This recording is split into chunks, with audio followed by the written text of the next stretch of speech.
Selamat malam saudara sekalian, salam jumpa kembali di dalam acara Renungan Malam pada hari ini. Salam damai sejahtera dalam kasih Tuhan kita Yesus Kristus. Malam ini kita akan bersama-sama merenungkan firman Tuhan dengan tema Ragi Orang Farisi dan Saduki, dengan dasar firman Tuhan dari Injil Matius pasal 16 ayat 6. Injil Matius pasal 16 ayat 6 yang saya bacakan berikut ini. Yesus berkata kepada mereka, "Berjaga-jagalah dan waspadalah terhadap ragi orang Farisi dan Saduki." Demikianlah firman Tuhan. Saudara sekalian, bila kita membaca Matius pasal 16 ayat 5, pada waktu itu ketika Tuhan Yesus bersama para muridnya menyeberangi danau, para muridnya lupa membawa roti. Rupanya hal itu membuat para murid khawatir tentang kekurangan roti. Tampaknya kepedulian para murid terhadap roti bagi tubuh jasmani mereka itu mendorong Tuhan Yesus untuk memakai kesempatan tersebut mengajar dan menyampaikan peringatannya tentang bahaya ragi orang Farisi dan Saduki. Meskipun para murid diliputi kekurangan perbekalan fisik, Tuhan Yesus menunjukkan ancaman yang lebih besar lagi terhadap kesejahteraan mereka, yaitu ancaman terhadap hidup, kerohanian, dan moralitas mereka. Tuhan Yesus memakai ragi sebagai contoh bagaimana sejumlah kecil kejahatan dapat mempengaruhi sekelompok besar orang. Saudara sekalian, ragi merupakan bahan pengembang adonan dan merupakan bahan utama dalam pembuatan roti karena menyebabkan adonan mengembang. Pada masa itu, ragi adalah sepotong adonan minggu lalu yang digunakan untuk membuat adonan minggu ini mengembang. Hanya sedikit ragi yang dibutuhkan untuk membuat roti mengembang, sehingga ragi itu cocok untuk dipakai sebagai gambar kiasan atau lambang tentang sesuatu yang meskipun pada awalnya tidak berarti dalam jumlah atau tidak terlihat oleh mata jasmani, namun pada akhirnya menghasilkan pengaruh yang besar terhadap segala sesuatu yang disentuhnya. Nah, saudara sekalian, di dalam Matius pasal 16 ayat 6 ini, ragi dipakai sebagai gambaran tentang kecenderungan moral yang negatif atau rusak atau jahat terkait ajaran maupun perilaku sejumlah kecil orang tertentu yang meskipun pada awalnya tidak berarti dalam jumlah atau tidak terlihat oleh mata jasmani, namun kemudian meresap, menembus, menyebar dengan cepat dan berlipat ganda, lalu akhirnya menghasilkan pengaruh yang negatif atau merusak atau kecenderungan yang jahat bagi lebih besar lagi jumlah orang yang dipengaruhinya. Nah, saudara sekalian, penyebaran yang berlipat ganda dan berpengaruh negatif itu mirip seperti penularan virus COVID-19 dalam masa pandemi belakangan tahun ini. Saudara sekalian, selanjutnya apakah yang dimaksud dengan ragi orang Farisi dan Saduki tadi? Ragi orang Farisi adalah legalisme, yaitu paham atau ajaran atau kepercayaan yang menghendaki adanya kepatuhan yang berlebihan terhadap hukum maupun peraturan. Orang-orang Farisi yang bersifat legalis ini pada dasarnya berusaha menambahkan sesuatu terhadap firman Allah. Mereka menekankan ketaatan terhadap tradisi, peraturan, hukum tertulis maupun lisan dari nenek moyang mereka, yang notabene merupakan buatan manusia dan pada umumnya bersifat ritual dan lahiriah, jauh melebihi firman Allah itu sendiri.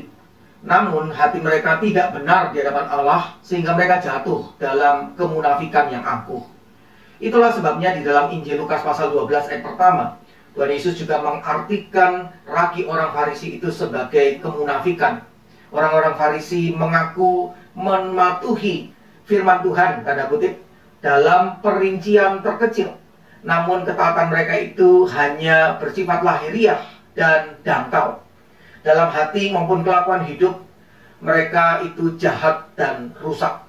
Bagi orang-orang Farisi, hidup beragama dipandang sebagai serangkaian tindakan kepatuhan terhadap berbagai hukum dan peraturan yang bersifat ritual dan lahiriah belaka. Sebaliknya, ragi orang Saduki adalah liberalisme, yaitu paham atau ajaran atau kepercayaan yang menghendaki adanya kebebasan kemerdekaan individu di semua bidang, termasuk dalam hal pola pikir kepercayaan. Orang-orang Saduki yang merupakan politisi dan partai aristokrat yang relatif kecil namun kaya dan sangat ingin bekerja sama dengan orang-orang Romawi ini, merasa aman atas status kekayaan dan kekuasaan mereka, sehingga membuat mereka itu tidak percaya akan adanya keajaiban, malaikat dan roh, kebangkitan orang mati, keabadian jiwa, dan juga hukuman kekal. Tentu saja ketidakpercayaan akan hal-hal tersebut jauh dari pencerminan iman yang berpusat pada Tuhan. Para pemikir bebas pada zaman mereka itu, seperti halnya kaum liberal pada zaman ini, telah membangun sistem keraguan dan penyangkalan terhadap firman Allah. Bagi orang-orang Saduki ini, hidup beragama tidaklah lebih hanya sekedar sarana politis untuk mengubah keadaan lahiriah atau mendatangkan kemakmuran materi maupun keuntungan lahiriah bagi mereka. Orang-orang Saduki yang bersifat liberalis ini pada dasarnya berusaha mengurangkan sesuatu dari firman Allah, baik nilai atau arti penting firman Allah maupun pokok-pokok kebenaran firman Allah demi tujuan-tujuan duniawi. Nah, saudara sekalian, bukankah pada zaman ini masih juga ada orang-orang yang seperti ini, bukan? Saudara sekalian, di antara orang-orang Kristen akan selalu ada orang Farisi bersifat legalis dan orang Saduki bersifat liberalis. Kaum legalis berupaya untuk menambahkan sesuatu kepada firman Allah, sedangkan kaum liberalis berusaha mengurangkan sesuatu dari firman Allah. Generasi dari kedua kelompok ini tidak akan pernah hilang. Nama mereka bisa saja berubah, tetapi semangat mereka selalu akan ada. Tuhan Yesus berpesan agar setiap muridnya, termasuk kita hari ini, berjaga-jaga dan waspada terus-menerus setiap saat, agar tidak terpengaruh untuk bersikap legalis sehingga menambahi firman Allah, maupun bersikap liberalis sehingga mengurangi firman Allah. Kiranya setiap kita berjaga-jaga dan waspada agar hidup kekristenan kita tidak cuma sebatas serangkaian tindakan kepatuhan terhadap berbagai hukum dan peraturan agama yang bersifat ritual dan lahiriah belaka, melainkan sebagai hidup percaya dan taat kepada Allah dengan hati yang benar di hadapannya. Kiranya setiap kita juga berjaga-jaga dan waspada agar hidup kekristenan kita itu tidak cuma sebatas sarana untuk mencapai tujuan-tujuan duniawi, yaitu mengubah keadaan lahiriah kita atau mendapatkan kemakmuran materi maupun lahiriah bagi kita. Namun sebaliknya, sebagai sarana untuk mengubah keadaan batiniah kita, baik pikiran, perasaan, maupun kehendak hati kita, agar seturut dengan kehendak Tuhan.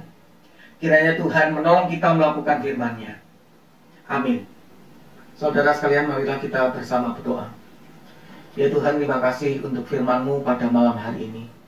Kuasailah dan tolonglah setiap kami Tuhan, agar hidup kekristenan kami sungguh merupakan hidup percaya dan taat kepada Tuhan dengan hati yang benar di hadapan-Mu.